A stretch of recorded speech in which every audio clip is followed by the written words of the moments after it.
Ilan Pérez, j'ai 26 ans.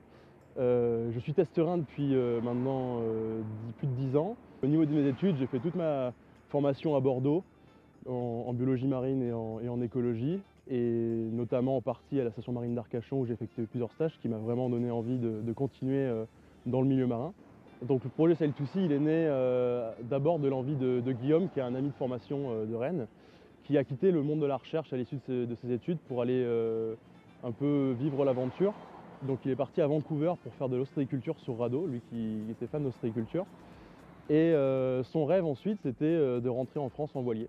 C'est un autre ami de formation, Jules Danto, qui, avec son association European Marine Information, a contacté Guillaume en lui disant bah, écoute, il y a un trajet en bateau qui se fait, ça va être bas carbone, faible empreinte écologique, pourquoi on ne le valoriserait pas en faisant quelque chose de plus scientifique, quelque chose qui pourrait servir à tout le monde.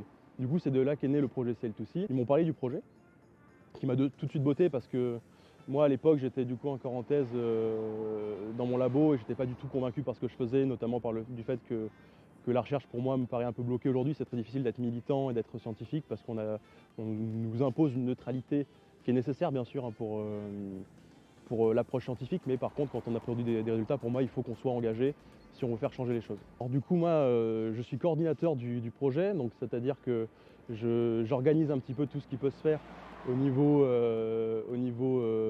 travail, donc j'organise tout ce qui va être l'administratif, le truc un peu moins marrant, et tout ce qui est tâches de travail pour toute l'équipe, parce qu'on est 9 aujourd'hui, donc ça demande un peu d'organisation pour essayer d'arriver à nos fins.